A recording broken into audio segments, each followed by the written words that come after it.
Eju et your music. Tu suis à qui a mis maman la mal à Thérèse nous salé.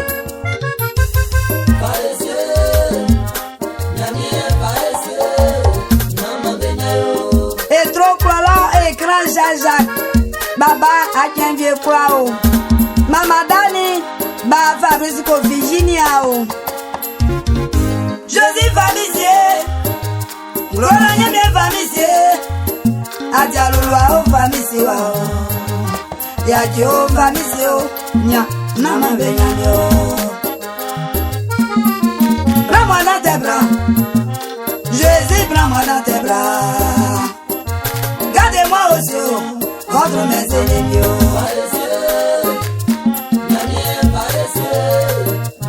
Y'a bien plus faisier. Oh ma beau bien pandie. Eh, non la vie a ou. Y'a yo faisier. Côte d'Ivoire, c'est ma simaya. Bientôt je vais sous maman o. Y'a yo kae bono.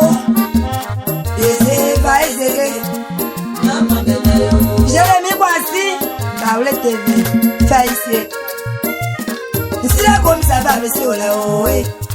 Pour que ma nous m'en bae. Qu'on vous la cae. Jésus, Faïsé. Comme ça va, blesse Faïsé. Oh, et soit qu'on y en a, Faïsé. Malanga, Jérémie, Nia. Pourquoi ma somme en Zamwa suye, beja sobe kusra sonyo. C'est ça bien on la tremble sous bois. Beja sobe sa giju ma voix. Eju et your music. Luku bakaza, Faïsé. Maman blé du millier. Blé double clavé blé, Faïsé. Clara Morrison, Akouye Bla.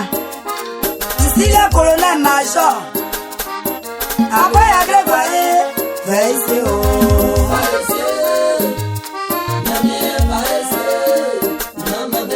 D'autres soigneux, tout bagage fait ma son pang pang pang pang. Vieux mon béwa c'est quoi? Vieux mon bétia ça quoi? Maternité l'onia ou lien au loyo.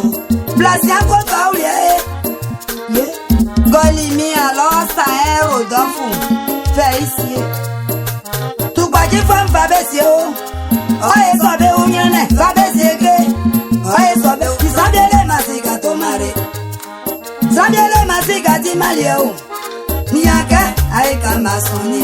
Y'a la fois mi ongo miae. Oh et sobe ou y'en est.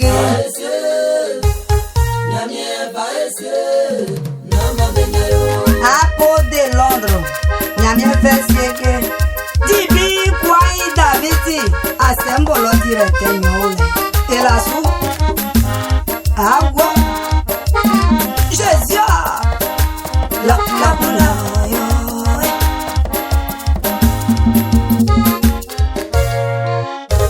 je dis non la vie, y'a la fois mon baba, Eju et your music.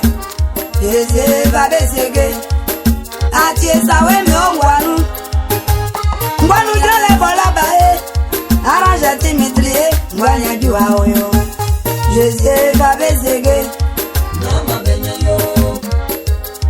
Amia soit là où l'ambassadeur Josu. Déploiement bien Angélique aé. Petit matwa kama benza no. Matwa kazu madae. Ngoto nyamio, Famisier. Nama benyamike.